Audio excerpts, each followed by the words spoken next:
doesn't end there.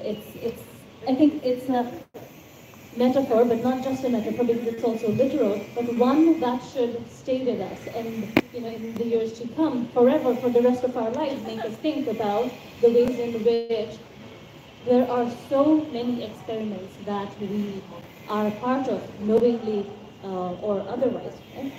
So her narrative reconstructs this harrowing period of the 1974 famine, and this, as we now know, it has profoundly impacted us. Right? Again, yes, on the one hand, historic amnesia, but on the other hand, it has allowed policymakers, politicians to see famine and hunger as something that's necessary to think about. And I was thinking that, just a couple of months before Sheikh Hasina left, she had actually warned that there was going to be a famine in March, right? On the one hand, that could have been just managing expectations, right? You predict a famine, and then you don't see the famine, and then you say that, hey, look, our excellent policies have averted this famine, right?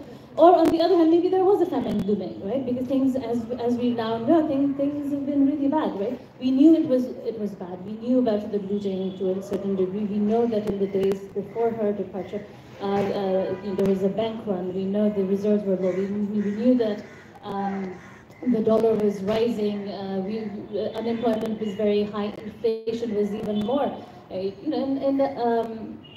Price hikes are politically very costly. All of this we knew, but now we know just the extent to which. We know that the zeros that we were seeing were actually not that many zeros after all, right?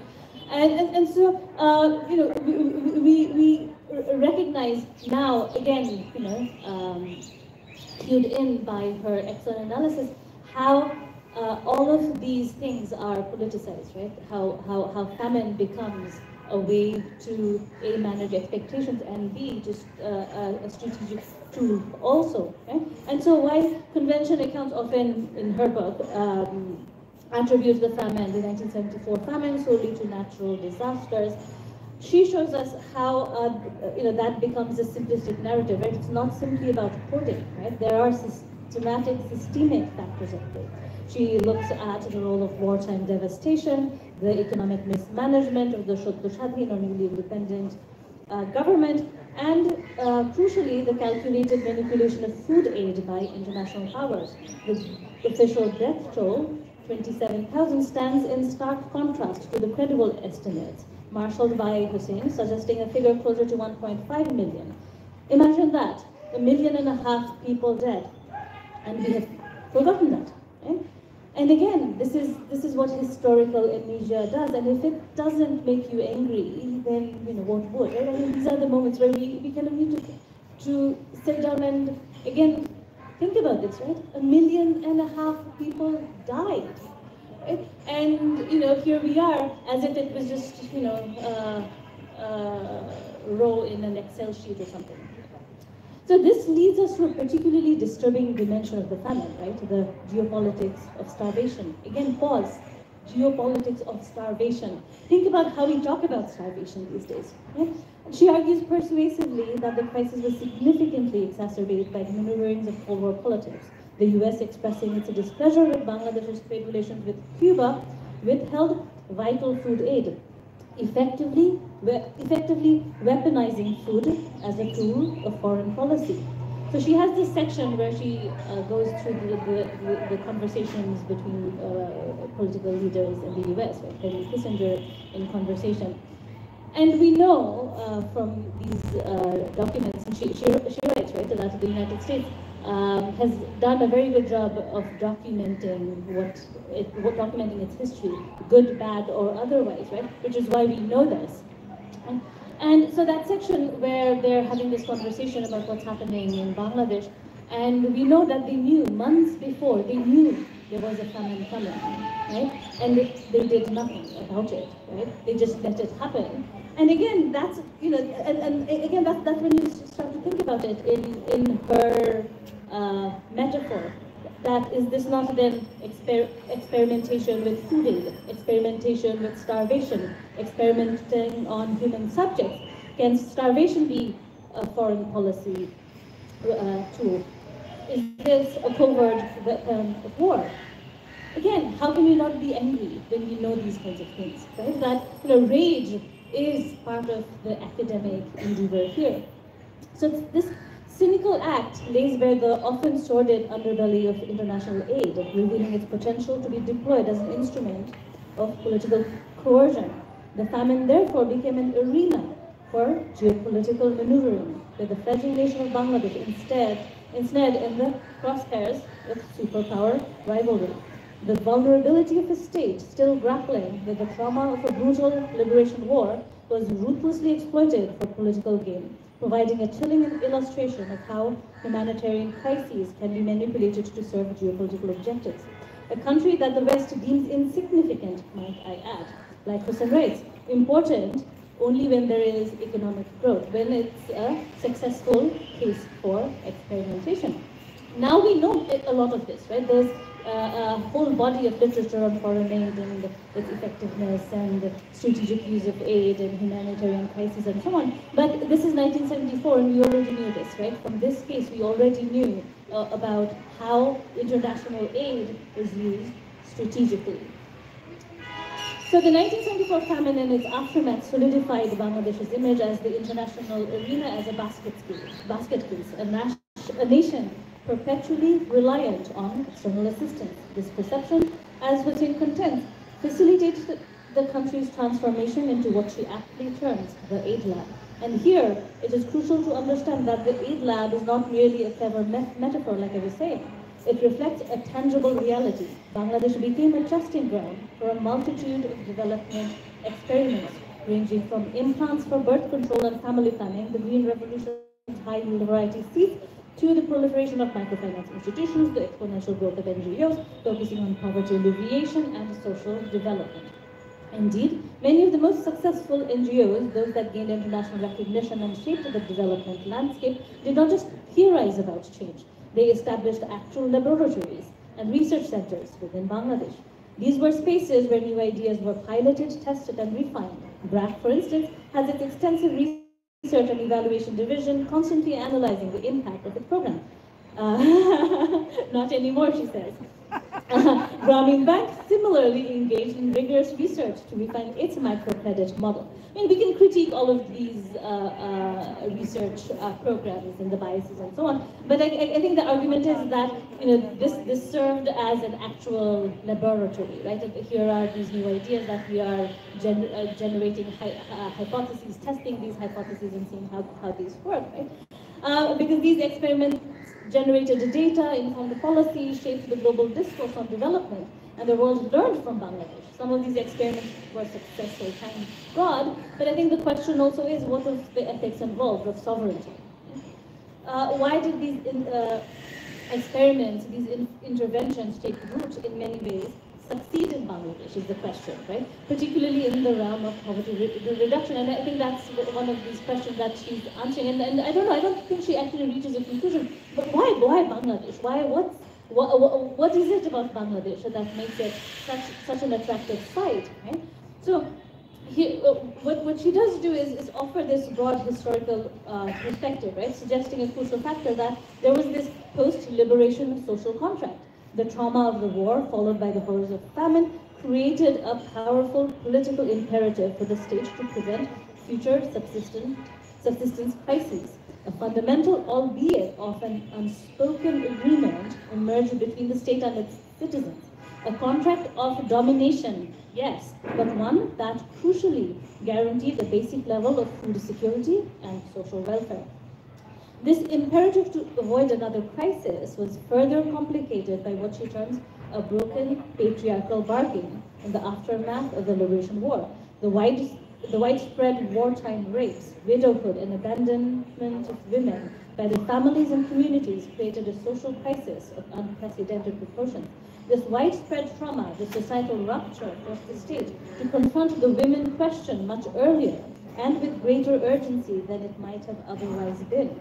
This resulted in a relatively strong, albeit often instrumental, emphasis on women's development in the early years of independence. The state, in a sense, recognized that it needed to address the needs of this vulnerable population for its own legitimacy and for the sake of social stability. This provided an opening for aid organizations and development programs targeting women. And then, as you know, the Decade of Women and so on, all of these come later. Right? This imperative, born out of the ashes of war and famine, created this unique environment where the state, despite its authoritarian tendencies, was compelled to work alongside, or at least tolerate, aid organizations and development interventions. The state's legitimacy, its very survival, became intertwined with its ability to prevent mass starvation and alleviate extreme poverty. This is a key factor often overlooked when examining Bangladesh's development success. It wasn't just about the ingenuity of NGOs or the effectiveness of microfinance. It was about the political and social context shaped by a collective trauma, a fundamental need to prevent its recurrence, and a broken patriarchal bargain that forced the state to confront, however imperfectly, the needs of its women. She writes, the state didn't turn neoliberal, nor did it seek control completely. This is where the timing is important. In my own work, I write about how this period coincided with the theorization of neoliberalism in the US and the UK. As policymakers there experimented with it in New York and London and in Chile after a military coup, Bangladesh, I would say, became yet another site of experimentation with a manpower division for trading labor. The name manpower itself is suggestive of what kind of labor we are talking about. Right? And so this transition to neoliberalism then is happening concurrently with the theorization of neoliberalism, right? So that's sort of inductive neoliberal research, if you will, where you see on the side what's happening, how to implement various policies that only in the 90s get called structural adjustment policies, but policies that we were seeing in Bangladesh already in the post-famine period. So the nation was inundated with foreign aid, we know this much, right? With each intervention carrying its own set of underlying assumptions and agendas regarding the nature and purpose of development. Hossain dissects the inherent contradiction between the authoritarian political structures within Bangladesh and the ostensibly inclusive development model championed by international donors and implemented by successive Bangladeshi governments. While the nation undoubtedly achieved significant progress in poverty reduction, particularly through programs targeted at women, these advancements frequently occurred under authoritarian regimes that systematically curtailed fundamental freedoms and suppressed dissent. This paradox raises a fundamental question that permeates Hossain's analysis: can genuine development be attained in the absence of genuine democracy? A question that's relevant, if not more, today.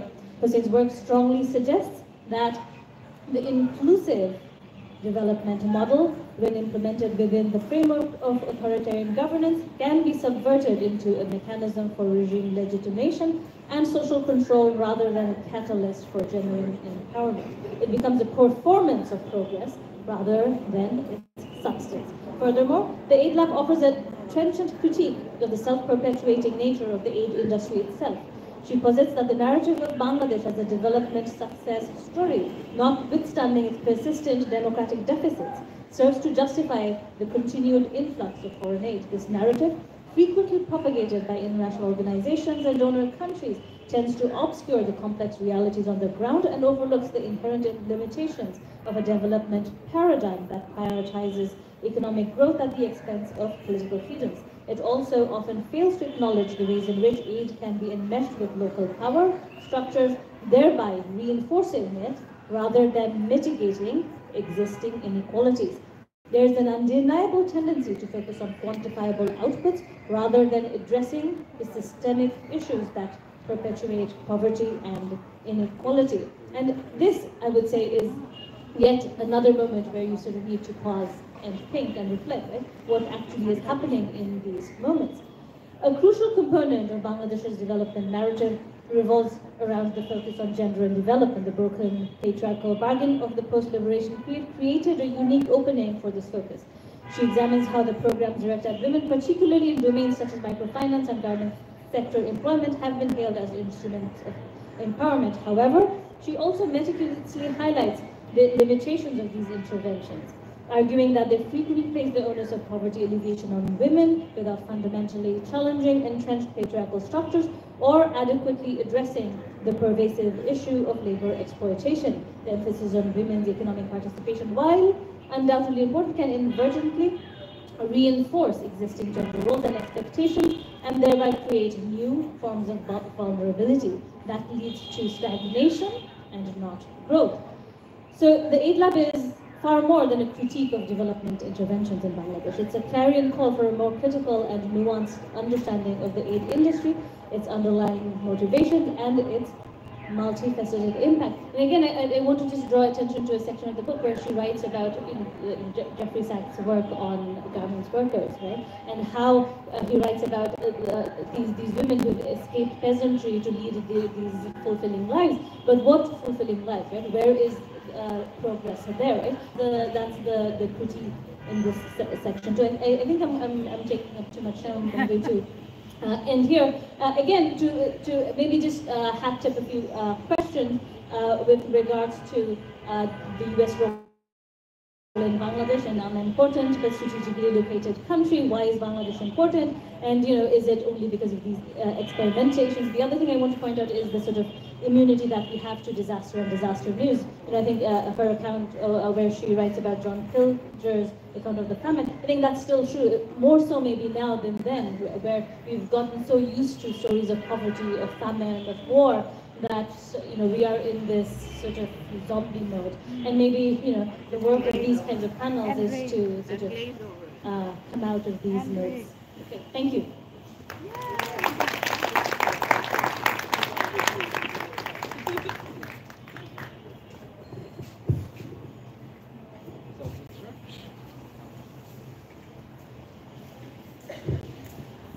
Thanks a lot, and it's indeed an honor to come here and talk about. I think. Okay, all right. I was just thinking. I was just saying that it's indeed an honor to talk about this particular book. So, I mean, as Professor Naomi Hossain was talking about, that when we're talking about a book, and when we're trying to sort of talk about the same story. Our perspectives differ. When we come back from different backgrounds, and we try to sort of analyze the same thing from different angle, and that's where I think when I talk about this book, as someone who has studied policies and the politics of the policy process, when I read the book, I actually try to capture it or understand it from a different perspective.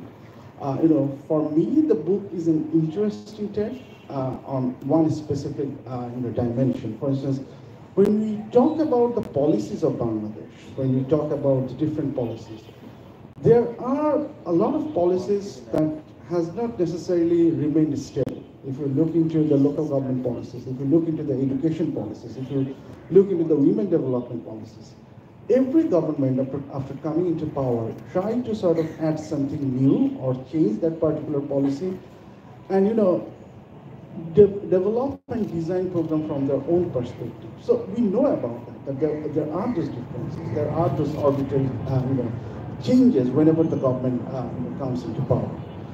Just to give you an example, look into the local government policies. So at one point we have Gram Sarkar, then we have Upazila Porishad, then Upazila Porishad was abolished, then we went back to Gram Sarkar again, then Gram Sarkar was again abolished, then we reintroduced the Upazila Porishad. So it went on and on and on. So the regime had some intention of shaping the local government policies in a way.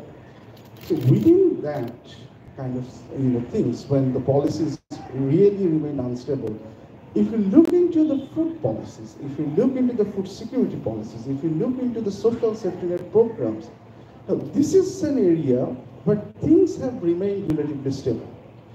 So our first food policy was designed in 1980. We kept that policy till 2006. Then we made a revision. Then there was in 2020, we tried to come up with another policy, food security and nutrition security policy. We had our first nutrition policy in 1997. Then we designed a new policy in 2015. So if you look into those things, and more importantly, whenever the policy was designed under one regime or one party, when the next party came into power, they did not necessarily, change that policy. They did not necessarily get rid of that policy. They tried to build on that. They tried to work on that, which is completely different the local government policies or the education policies. So this kind of interesting. And the same thing when we're talking about the social security programs, there is kind of a common understanding that we need these things, we need these programs, and it never happened in the history of Bangladesh that when one particular political party introduced a program, the other party after coming into power they did never get rid of that program. They tried to build on that. They tried to extend the coverage of that program. They try to allocate more money to that program, and the social protection, the numbers of social protection programs. We started in 1974. Then right now we probably have 116 social protection programs. So this kind of the interesting thing that there are those stabilities in the policies where the issue of food security, the issue of nutrition security, those things are kept. And I think this is where the aid lab, the way I see it, provides a very important explanation of this question, why? Why policies remain stable in this particular domain where we saw that abrupt changes in the other cases. And this is where I think Dr. Naomi Hossain made an interesting point about the pathways that we took, the historicizing of the food policy making, the role of famine, in designing or influencing the food security policies of Bangladesh. And from that perspective, the way it has in public policy, we always talk about one thing, that politics make policies. To design a policy will always need a political process. But once a policy is made, that policy itself creates its own politics. So, this is what happened in Bangladesh. Maybe I see that everyone is. Okay. I should go ahead, right? Not you.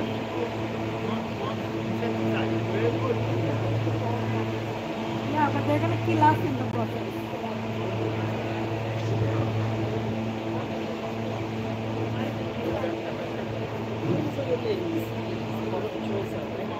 Okay. So, what I'm saying is, the policies itself creates its own politics, and this is what happened.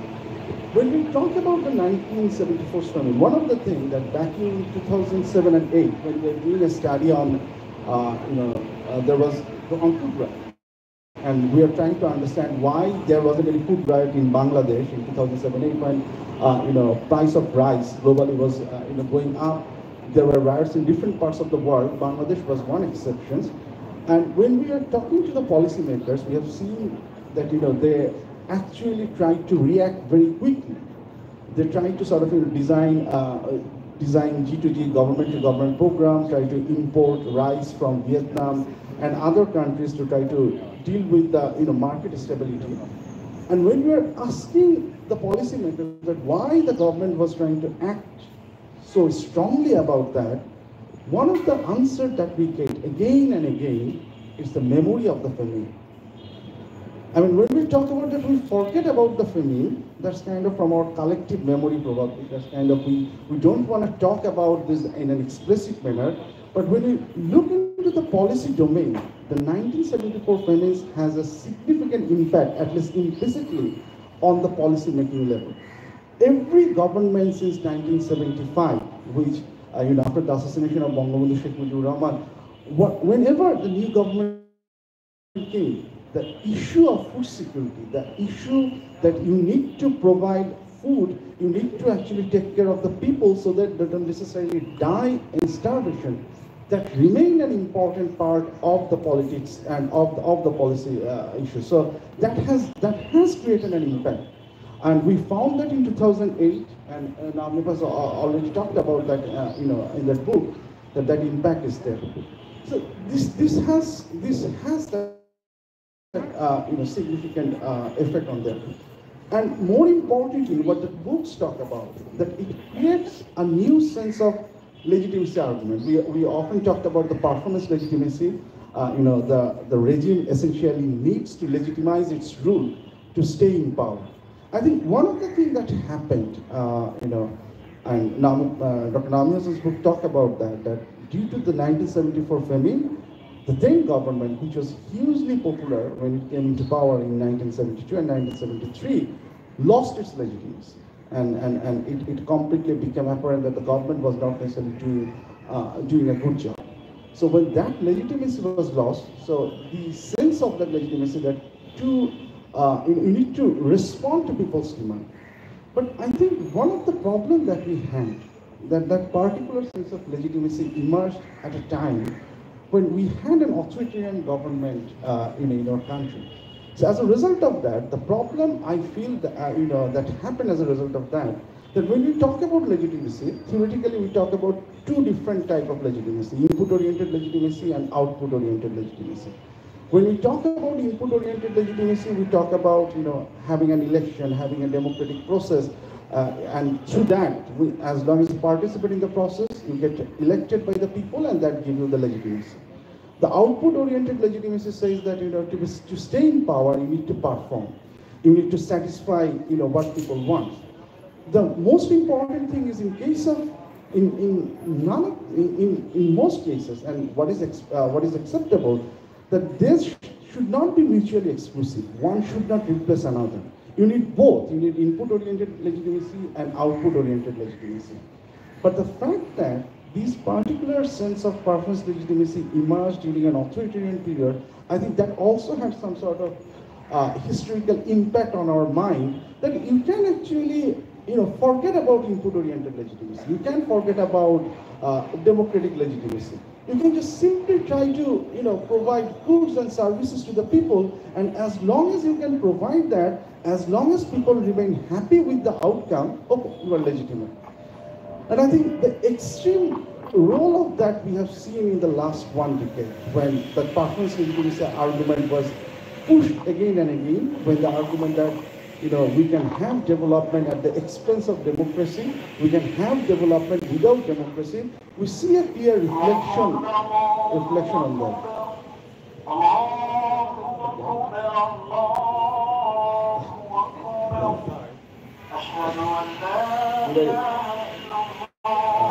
I think we're supposed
Okay, I was talking about, okay,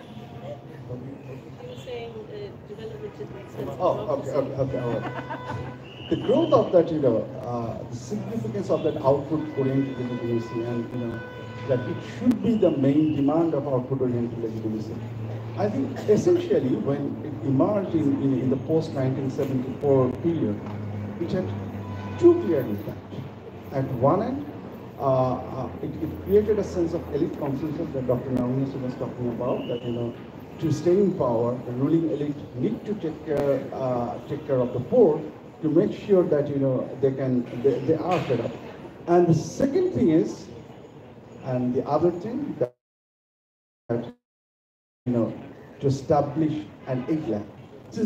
And I think that point was very eloquently made in the book, that since Bangladesh had nothing to offer other than a big homogeneous population on which the different development experimentation could be made, so Bangladesh actually offered herself as that lab. And as a result of that, and we have seen that, the experimentation that went on. Just think about the social protection programs. What should we do? Should we go for in-kind? Should we go for cash? Should we go for cash plus in-kind? And those experimentation had always, we had always gone through that. If you think about the primary education stipend program that we had in the post-2000, it transformed into a cash-only program. But before that, it was an in-kind program. So every time the development partners wanted something new to experiment, we were there to provide them their opportunity. And this is where the need or the quest for performance legitimacy, the fact that you don't necessarily lack the support of the people because you are not democratically elected always, and you don't have the resources. That is why you need to have a development partner support. It created that unique social contract where domination and power that I was talked about in the book. Because the social contract that we had is an unequal social contract, and where I think at the same time the development partners also had a huge role to play in designing the social contract in terms of dictating what can be done or what cannot be done, and the ruling elites, given that they also need their support and need to stay in power based on that, they had to accept that particular role. So that has been there. So that has remained a significant part of our consensus, our social contract that emerged, and that kind of not only established the aid lab, it also made the sustainability of the aid lab for a while. But the question is, and now moving away from that, and the issue that I'm interested in. So when we talk about the food security or the food policy as a specific policy domain where sustainability has been possible, and the fact that the pathways matter, because the pathways determine the actors who will be involved within the process, the relative power of those actors, the relative interest of the actors, how they will interact with each other. Does that mean that if we try to apply the same argument in another policy domain, shall we see the same thing, or based on the pathways, we will see a different kind of, that particular argument may not work. We may see a different kind of politics there. So that is an interesting thing to see. So whether essentially we can design a model of policy process in the context of Bangladesh, where the stability and change both can be explained, considering the pathways chosen, considering the actors involved, considering the interest involved, and considering the demand or the interest of the development partners. So that is something we can actually look into future, that what does that mean. The second thing that it means, when we are talking about the policy and the aid lab, the 1974, there's a whole chapter devoted on that book, on the book on 1974, because it has a significant role. The critical juncture in the policy domain. And what it actually makes us wonder that what about the other critical juncture in another setup? When we are talking about 2024, when we are talking about August 5, is that really a critical juncture? Because at the same time, if 1974 is a critical juncture, it had a significant impact on the policy psyche, even implicitly, which dictated the policies, for time to come. Shall we see the same thing in case of 2024 in terms of power concentration, in terms of the reform, in terms of others, or there will be kind of a different understanding, a different reality, and the same critical juncture will not necessarily happen, because things are, those two time periods and everything is different. At one end, when we talk about 1974, we have seen a lock-in effect. Sometimes when we have, the 1991 cyclone, we see 1998 floods.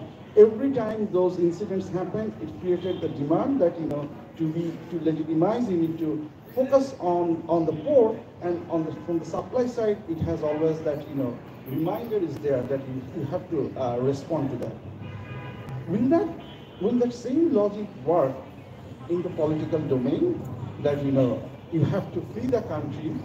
If you do this and this and this, if you try to concentrate power that much, will that finally open the reforms that we are demanding or not, we will have to see. We will have to see whether that will happen. But essentially, when we talk about critical junctures, we have to choose a path.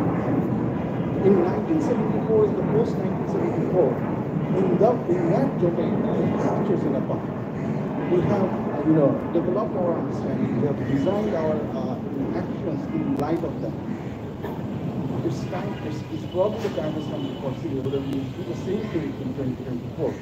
I will stop here from a policy perspective, and thank you. Thanks a lot.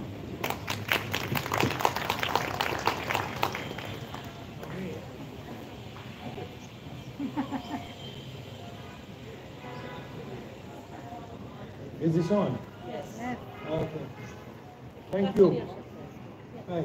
Okay. When Maruk invited me, I don't know whether she asked me. Yes. Can you hear me? Yes. Okay. I asked her, do you have normal people on the panel also? And she said, we have two proper people, and you are going to be there. I said, thanks, because I usually don't make much sense. It's all right. Because I'm talking about a book by a friend with whom I have worked together. So that's a very different matter. And I don't remember whether we agreed or disagreed, but this is a book.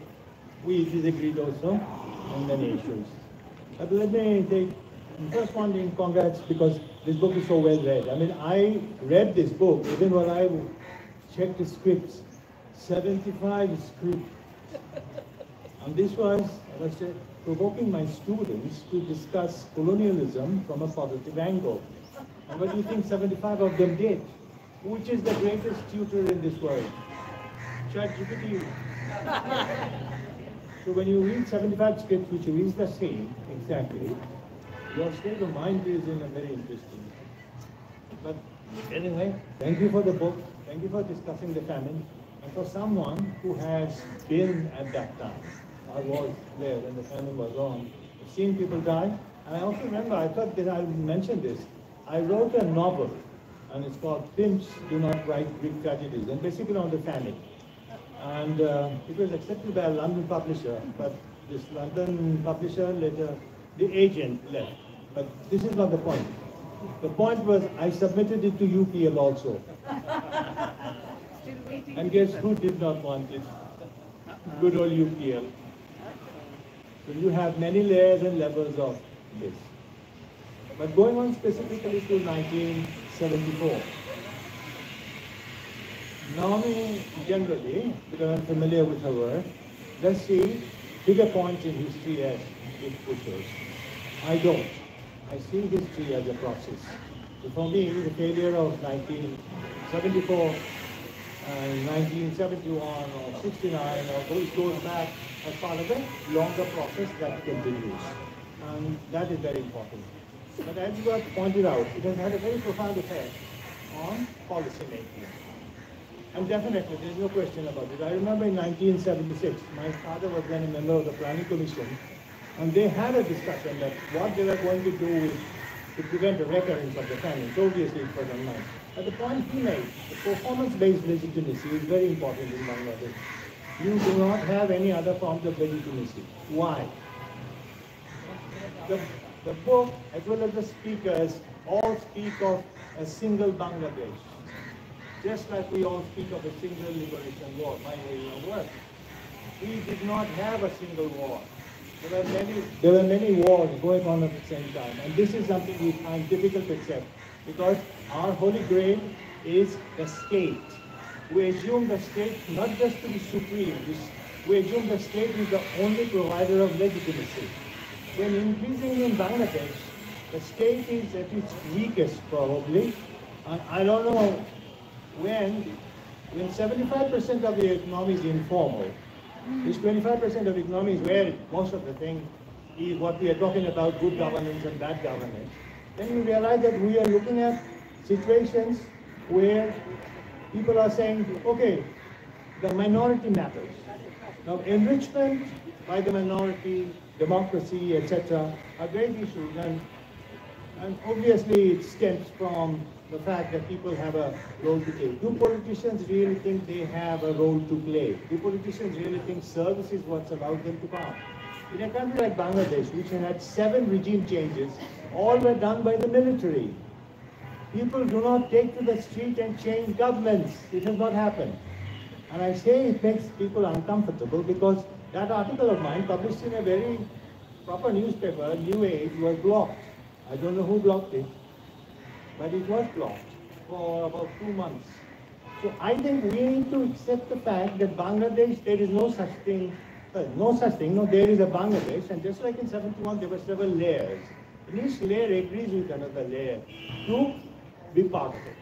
But dominantly, the population on which Naomi has worked has been outside the state and continued to be outside the state.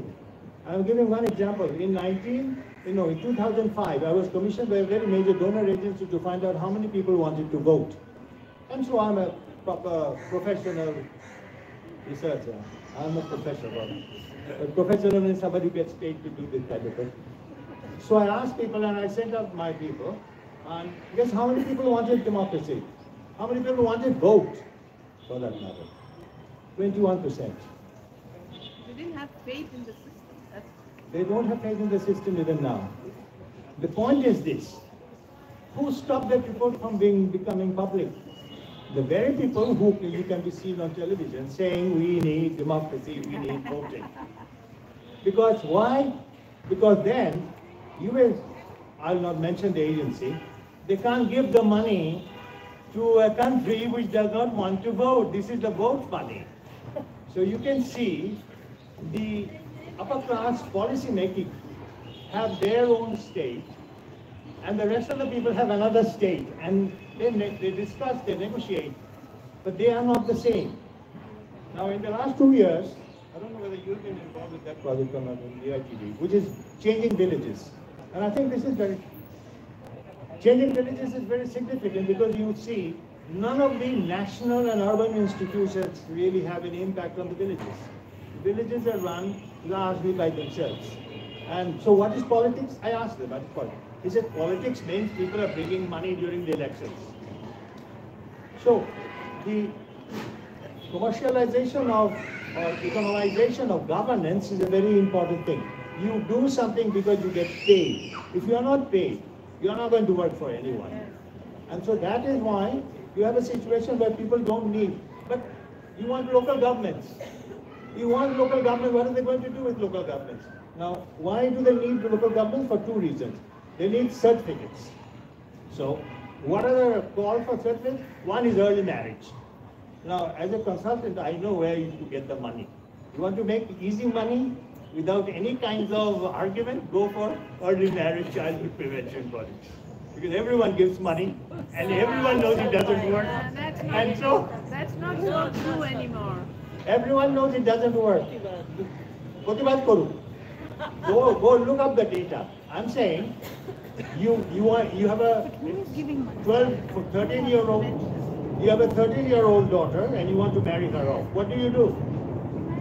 Check the certificate. So what do? You pay and get the certificate. So you need the local government. Because the guy who is marrying it off, he will not marry the family unless you have the certificate.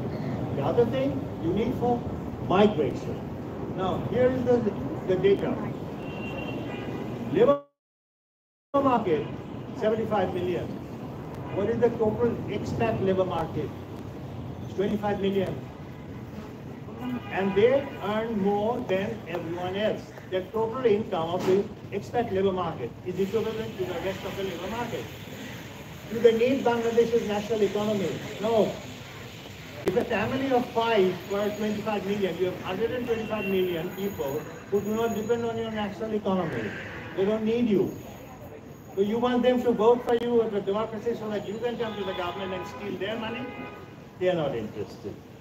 I'm saying this because this book does raise these questions. Like the issue of Longo Thana. I remember in 1974, Longo Thana. I saw people die in front of it. The rich people were saying, oh, give us the right to live the Longo Thana. They were already rich enough to afford Longo Thana. Now, 1.5 million people died, these last 30 million people. I have done the research and I will not disclose the research. I was telling this to Francis.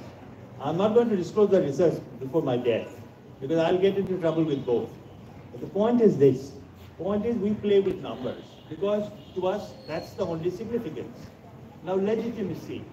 In a village, if you, in the Changing Village project, when they were going around, since I have worked in the villages and because we did a survey of 2,700 villages in the district, every village, every household. And I don't think anybody has done that. So I said, okay, so do you believe the government will improve their life? He said, what is the government? So the concept of government is a very national concept. The concept of democracy is a very national thing. It is a state. But when the state withers so much, are we ready to accept that the state has withered to a point it is entirely needed for us? We can't accept it because once we do, then what claim do we have on Bangladesh? So where will the aid-led people come in? In 2020, when the corona was on, several donors were telling me the government doesn't want to talk to us because they've got so much money. Already we have gone past a level where we need donor money. So if the donors cannot come here, what will they work with? The work is again with the biggest push that they have, which is external work, international work. And which is the international work? In this country, the only formal force is the army. And the army's biggest income comes from peacekeeping. Anybody who has peacekeeping has Bangladesh. That is clear. Formal and the informal. And if you look at the formal economy, informal economy comparison, you will see that most functions are informal. There is no such thing as corruption. It is seen as informal income. When you have that situation, you say we need democracy. Democracy for what? You vote and then you do the same thing. And this is why I think we need to rethink not just aid lab, because this is what the aid lab did, absolutely, or the famine. The fact that the old concept of a country split between the state and society is very important. Most of the things happen in society, they don't depend on the state. They don't need the state. And the state or the government cannot function without villages when they're delivering with a service delivery program. And I've been part of many service delivery programs, both for the UN and as well as for PRAC. And here, there is my student. And she'll be able to say, you cannot deliver anything, including poverty alleviation, even by NGOs, unless the villages agree to that. So we have not recognized the power of the villages, but the villagers did. They realized depending on the government to bail them out when they are hungry is a very bad decision. So when we say the aid people got the wisdom, government got the policy, we forget that the villagers understood the situation far better. Let's screw them. Let's take care of ourselves. And I think that is the phenomena that is now dominating. We don't need them because they really don't depend on us. They don't need us. And if we can face this reality, they don't need us, the entire discourse on politics, economics, and policy making would have a different turn. And I think that is very important. So this is what I was thinking, and I will say this to Naomi. Sorry if I don't make sense, but you are my friend. So thank you for writing this book. And I'd like to thank, even with all this difficulty, with my 73-year-old eyes, I managed to read it. That was a major achievement. Well, that's because it's so well written. So thank you, Naomi.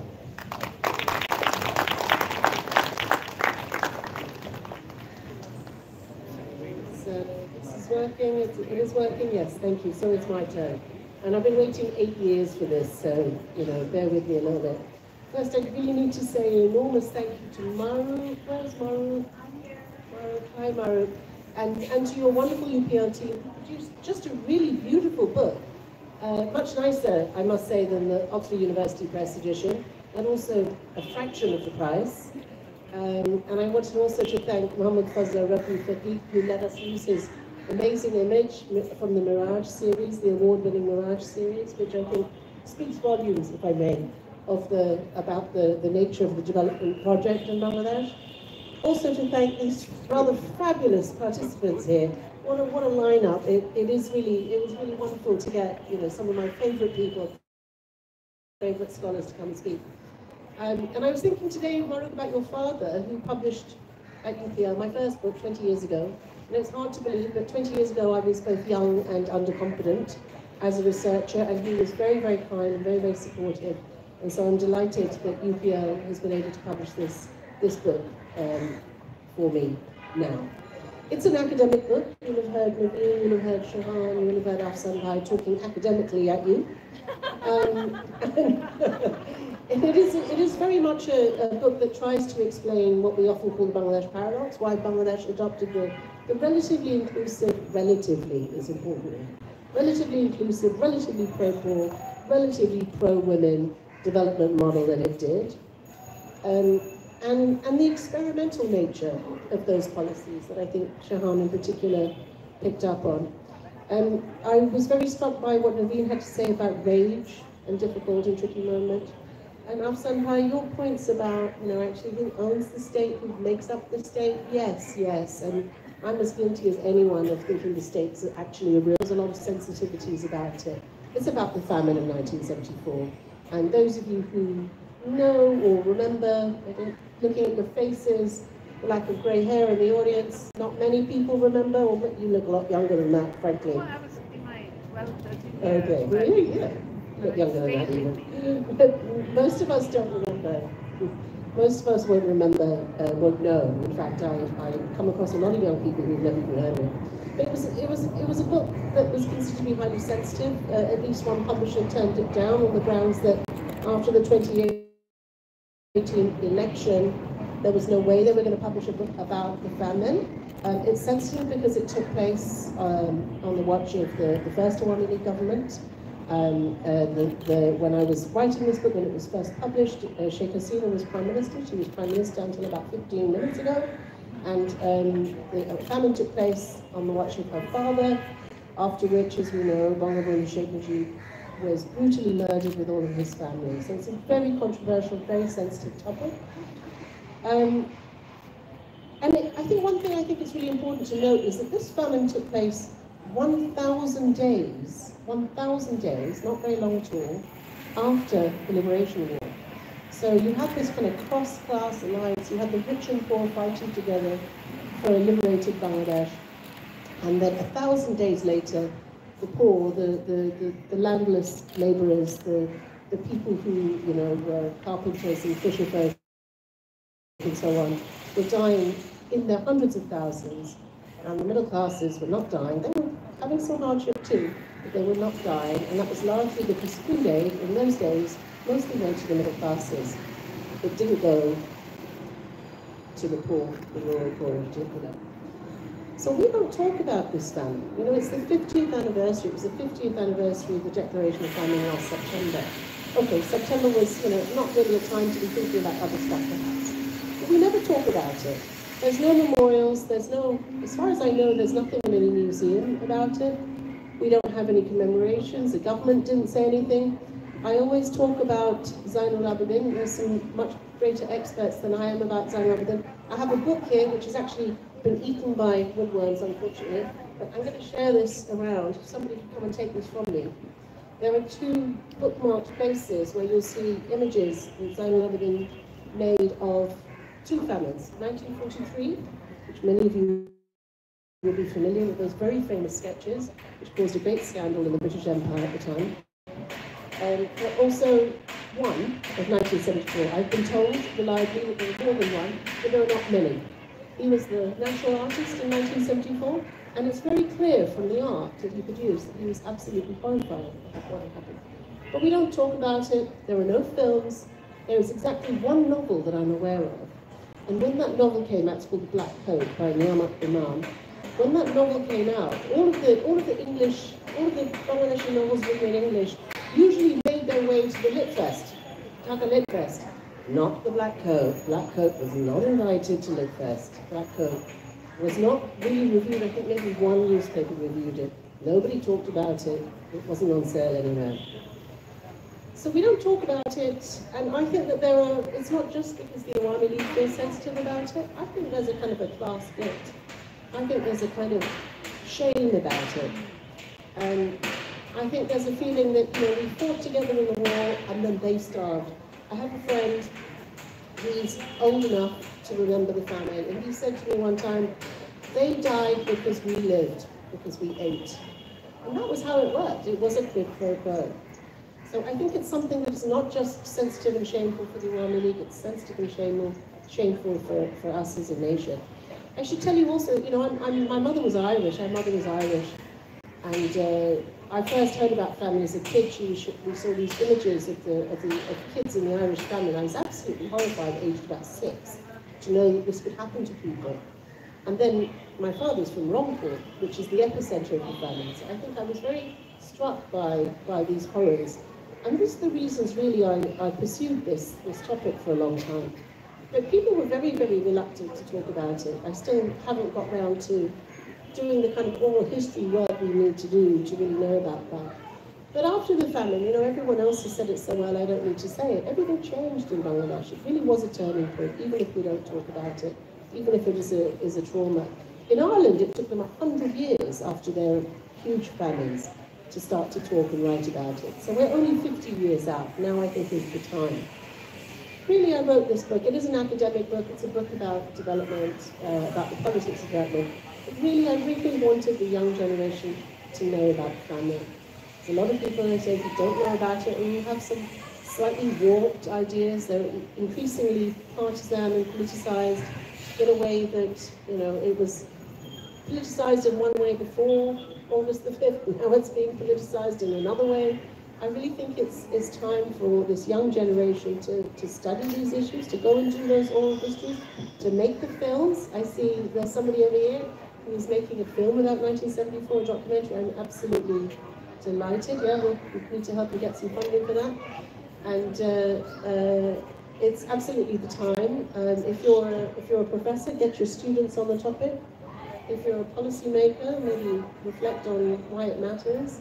But let us not forget this horrific event that killed 1.5 million people, 15 lakh Bangladeshis, the worst catastrophe in Bangladeshi history, and we never talk about it. I'm going to stop here, and I'd love to know if anyone has any questions. So thank you very much, everyone, for coming. My sister is here, my old school friends are here, and it's a delight to see you all here. Thank you so much for coming. Thank you so much for being here. Now buy the book.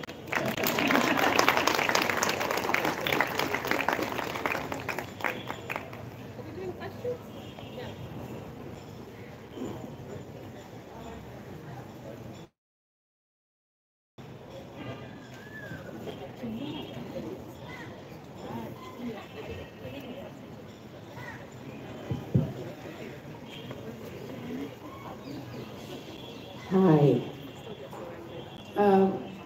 Naomi, I was about 12 or 13 at that time, and I remember how my mother would make little parcels of sugar, onion for a whole week because it was a affordability and accessibility issue. And then she would have stacks of chapati and some food ready for anyone who would come and knock at the door. And I heard that later after I met my mother-in-law, she told me she would also have food ready for anyone who would come to the door because that was the situation. And this was also the time when we learned to eat tuna sandwich, because the aid that came was in the form of tuna, salami, and I don't know if anyone remembers. Yeah, we had never had tuna sandwiches before that. And there was a shop called VIP where you could get in Bangla Motors. So it was much sorted by the middle class who could afford it to go and get the tuna. The sandwiches were really nice when we had. Fast forward, so as an advocate and a justice activist, we've been trying since 2008, and this comes back to what Shahan was saying, that policies. We talked about right to food being introduced and taken up, and the reaction we got from the political actors were, are you expecting us to go and give food to people in their homes? That is the understanding of right to food. So the compromise was food safety.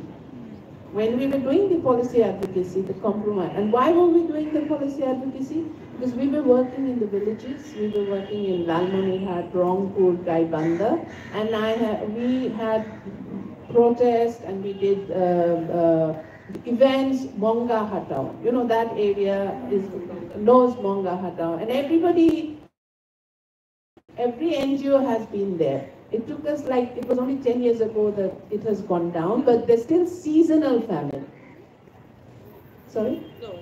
Yeah, so that's why we took up this advocacy about right to food. But political actors' understanding of it is that we are expecting them to take it. So I think we still have a lot more to do, and we do have localized famines even now.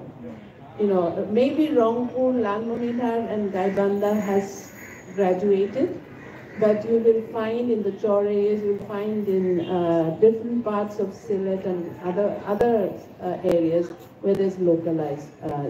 And we did not learn, you know, you were mentioning that the memory of the famine has influenced policy making. I would take that with a pinch of salt. I'm not fully convinced because the generation that have come, and even then there was a lot of corruption around the aid distribution, food and emergency distribution, which continues even now. So if you're a beneficiary of the parties, whichever party is in power, then you get the aid. So it's not just the international aid mechanism, it's also the national aid distribution and corruption that has kept the people poor in many parts, you know. And I will end with one story. After Cyclone Sidor, because I worked in emergency, I was there in Koira and those areas. So we went straight in and we worked with the community. We helped them, rebuild the roads, and we gave them the money. When I came to the shore, the Union Porishad chairman and the local MP refused to talk to us. And the TNO was, and I said, why won't they talk to us? He said, no, you have to go to them. I said, that's fine, I have no ego. So when I went to them, what they said was, আপনারা সরাসরি কেন ওদের কাছে গেছিলেন? আপনারা ওরা কিছু একটু কাদা মাটি লাগিয়ে এসছে, আপনারা 100 টাকা দিয়ে দিয়েছেন। আরে আমাদেরকে দিতেন, আমরা কাজ মেপে দাও। So then I realized the economics of disaster, which I had bypassed, because they would have, if we had given as a development partner, as an emergency response, they would have taken a portion of that out of it. So beneficiaries would be according to their list, and they would have made money. Thank you. Farah, why don't you introduce yourself so people know who you are? I'm Farah, and I work with Action Aid. Thank you so much for that. I think that's a really important corrective. And I think that the point that I think the policy people here are trying to get across is not that, you know, individual famine relief or food relief or even social protection relief is very well done. I think the extent of corruption is somewhat overstated in general. But actually it's the way in which markets were operating that has been a priority in Bangladesh since 1974. That markets needed to work in such a way that people could afford to buy food. And that was really the problem in 1970, one of the problems anyway, one of the many problems in 1954. That has definitely been addressed in a much better way. Although so closely, it's an incredibly terrible story. And it continues, yes, absolutely. But I really appreciate your stories, and especially stories about 1974. Thank you.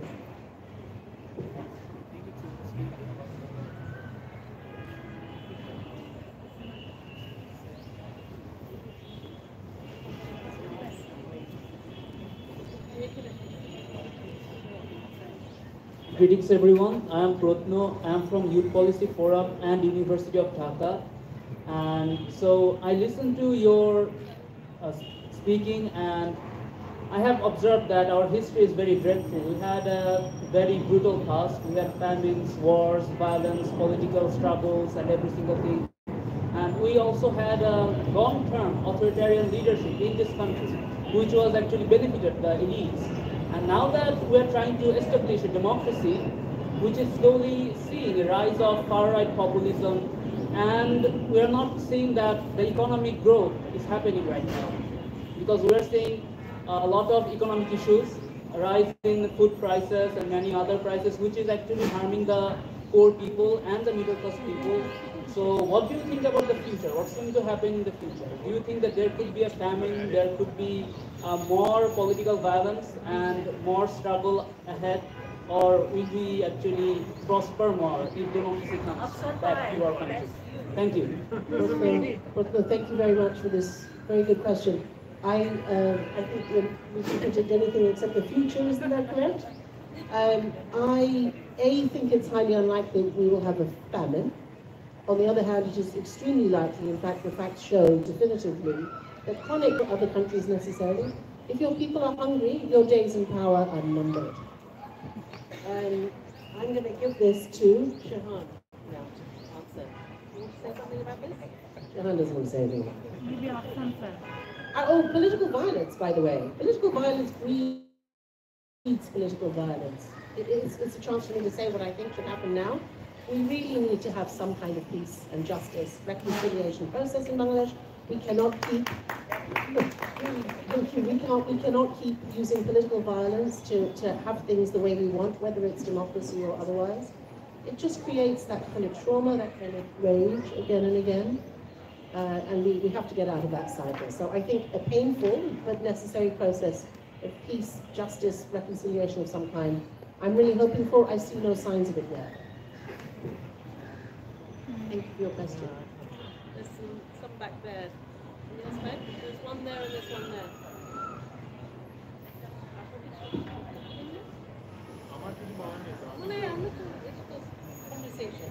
Hello, I'm Tazim Murshid. Good to see you here, Naomi. Oh, yes. Well, I haven't read your book, but the discussion and the topic asks for the question, did you find, or do you think there was a kind of a consensus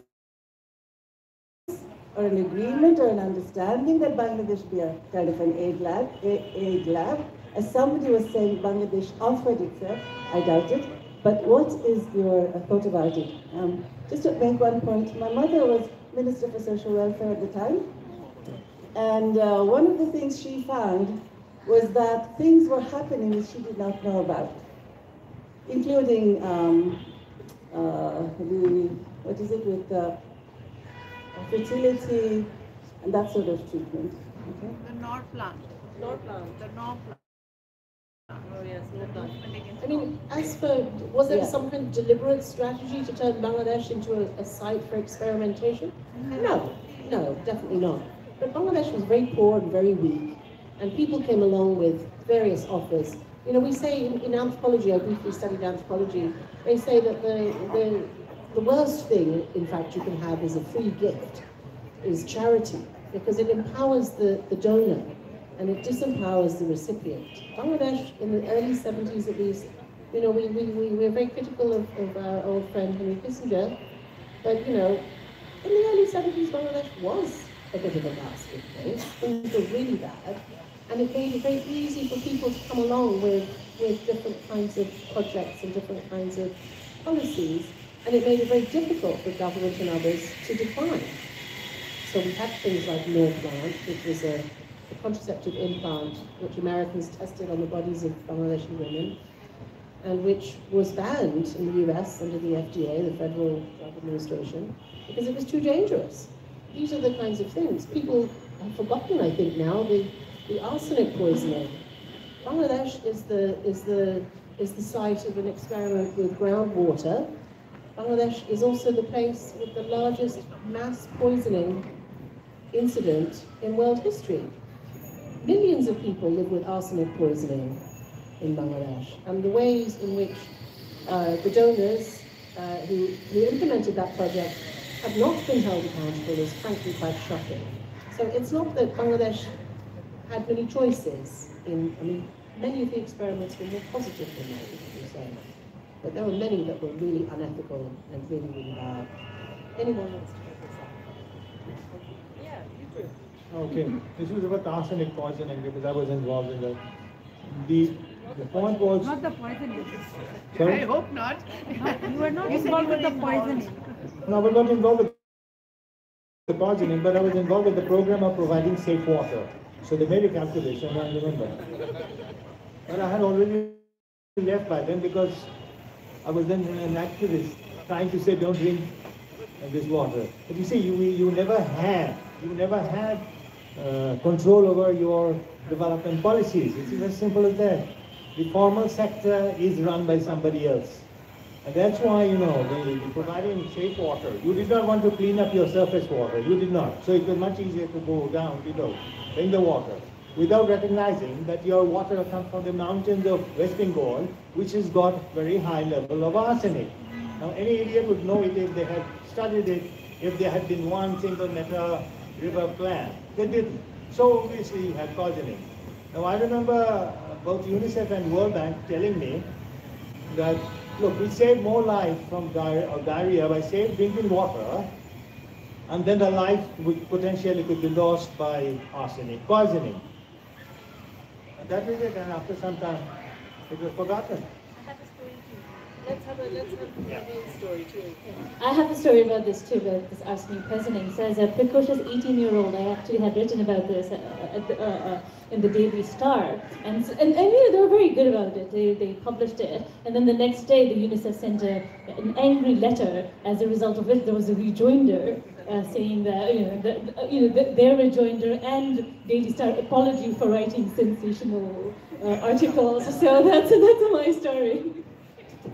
That's such a great story, and I have to say about the arsenic poisoning and this argument that more children died from drinking dirty groundwater than would have died from drinking arsenic poisoned water. I think it's the most disgusting argument I've ever heard. And actually, there was a rather well-known. No, I know it's not yours. I know there was a randomized control trial. If you're an academic and you're on the progressive side of things, you know that randomized control trials are pure evil. They are pure evil, and they have no ethics. And a very, very famous economist, world-famous economist, did a study which actually made this point. The policy implication was these parents were so dumb to stop giving their kids poisoned water. They should have given them poisoned water because they were less likely to die. This was the policy implication. Now think about the ethics of that kind of experimental research. Yeah, we're going to keep arguing about this. Right.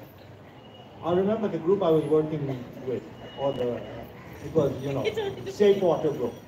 The Safe Water Group got banned by NGOs, including those who were very proper, and those groups which actually supported got funded.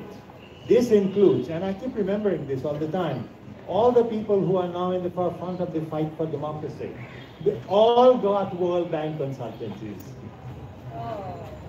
And it was shocking because I remember sitting in Oxfam office with my friend Naim Wara, who deals with the disaster forum. And Naim says, you are probably the only person who has refused. Now, I'm crazy, so I refused. But most people did not refuse. Now, this is what makes up state policies. You cannot have a state making up policies who cannot survive without an aid lab. What do you expect? They have a livelihood. This ultimately becomes a livelihood issue. And I think that is something we keep missing out. They don't have choices probably. I think there was some more. Oh, Cyrus. Sorry. I keep remembering his dad's name. I was wondering if you found that any of the source material for this book disappeared or was unavailable, and whether you suspect that was by deliberate destruction or hiding because of it being Sheikh Hasina's father, who was Prime President at the time. Thank you. Yeah, excellent question. I did actually, I deliberately chose not to do primary research. Like I could have gone and interviewed Professor Noor Islam, was still alive at that time. Professor Rahman Subhan is still alive and still very active research-wise. These are people I could have gone and interviewed. I deliberately chose not to do that because I didn't want the perspective of today to inform this book. I did later go and speak to Professor Noor Islam about this and had a good old argument about this. He was living in Washington, D.C., and so was I. good old argument. And he said to me, yeah, America withheld food aid. I'd have done the same. I'd have done the same, he said. Of course, it's in their national interests. Very interesting character he was. Yes, I think there was some evidence was withheld. I commissioned a Dhaka University student to scour the university libraries for, there's a particular report, a very important report by Bangladesh Institute of Development Studies. There is a book, this is one of 2 copies that I own, I'm going to give to a library here in Bangladesh. It's not available anymore, it's out of print, and it's probably the only really strong source now available, empirical data about the famine. And it's based on actual surveys, primary qualitative and quantitative work, as well as some estimations, and that's where we get the number of 1.5 million from. Muhyiddin Alamgir, not MK Alamgir, not the former Awami League minister, another Muhyiddin Alamgir. Yeah, the economist, exactly. Yeah, they're both economists, but this is not the one who was the Awami League minister. Although, as we were discussing on a forthcoming podcast this morning, other Awami League ministers, including Dr. Abdul Razak, the former food minister, is also a famine scholar and has also cited this 1.5 million dead figure. So so we found that quite a lot of the newspaper articles from 1974 specifically, were not available in Dhaka University Library. We don't know why. I couldn't find them for ages. I'm not a historian, sadly. When I grow up, I hope to be a historian. But I can't do historiography. I don't know that stuff. But so I haven't used the National Archives, which I believe are very good. But some kind person sent me an archive. They had a scanned archive of all the newspapers from 1974. I got from 3 months. So I have those now. So when I get a grant and a research assistant, I will be looking through those. So there is now much more available. It is researchable, I think, in short, now. And especially now it's researchable. Let's wait and see what the next government does to this story.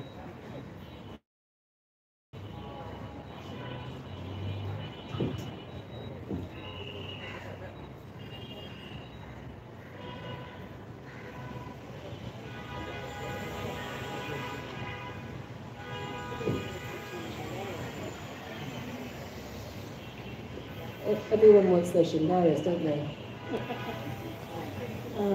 Hi. I like to hear more thoughts on something Professor Shahan said, but maybe please feel free to take this up. How do you think the August 5 revolution, this juncture, might shape future politics and policies, like the way that 1974 Finland did?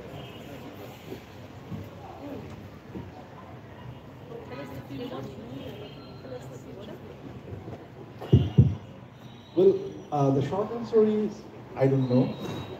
I don't think anyone knows. I think, and it's kind of part of our job not to talk about the future, but to explain what is happening. But keeping that in mind, I think since we're talking about reform, I think this is where part of the understanding of the book comes into play. As Naomi was just saying, that if people are not fit, you will not stay in power. I think if we apply that argument in the current context, I mean, when we're talking about the scope and time that the interim government probably will have to implement reform, to a large extent it will depend, the level of legitimacy they will enjoy. And their legitimacy or support will come from, whether they will be able to keep the prices of daily necessities down, at least to the expectation of the people. If people don't think that they are actually, getting the necessary support from the government, that will not necessarily make them really patient for all the Reform Commission reports or the outcome and anything. And when that will happen, the government will the government has to, go for an early elections and, giving power. And that kind of ends with the possibility of reform by the government, and because, it actually leaves us to the mercy of the next government that comes into power, whether they will do that. On the other hand, if they somehow manage to do that, that will give us some extra time. I'm not saying that having that additional time will mean that we will have, the reform that we want, because again, that will then depend on the political parties. That is I see two key political power. At one end, of course, Bangladesh Nationalist Party, which is using them because they have their interest, they are expecting that they will have. And on the other hand, there are the students or the student-led parties that we are expecting that will come in February or March or something like that. Those two parties have two different demands. And I really don't see any possibility of national consensus in terms of anything. So it depends on to what extent BNP will be exert power and to what extent the other party will be able to manage or deal with that power and push for more reform. So whoever wins in that battle will eventually determine the scope and the scale of reform, given that the government will be able to maintain the legitimacy. If they fail to do that, then I don't really see anything to Yeah, I think in answering these kinds of questions from an academic's point of view, I think the question to ask is what is it that we think will be sustained, right? So what is it about 74 that has had these kinds of long-term effects? The experience of hunger, of starvation, of the politics of starvation and hunger that emerged, right?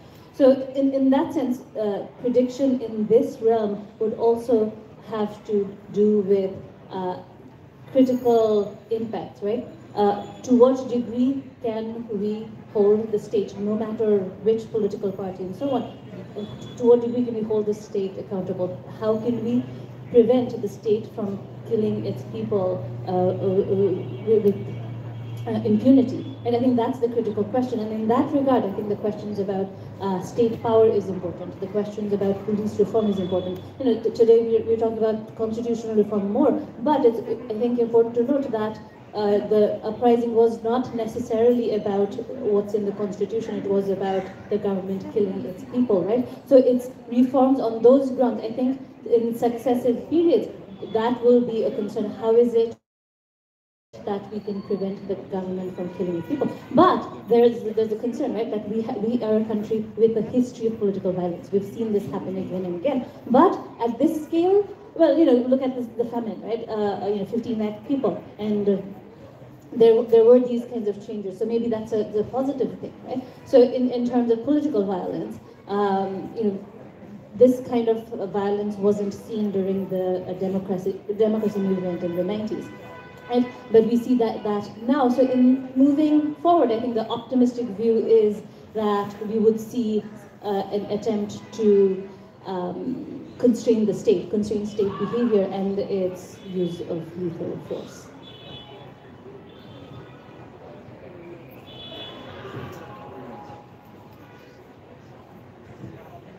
Thank you. If there aren't any more burning questions before the mosquitoes come and occupy the space, we would like to invite you for some shingara.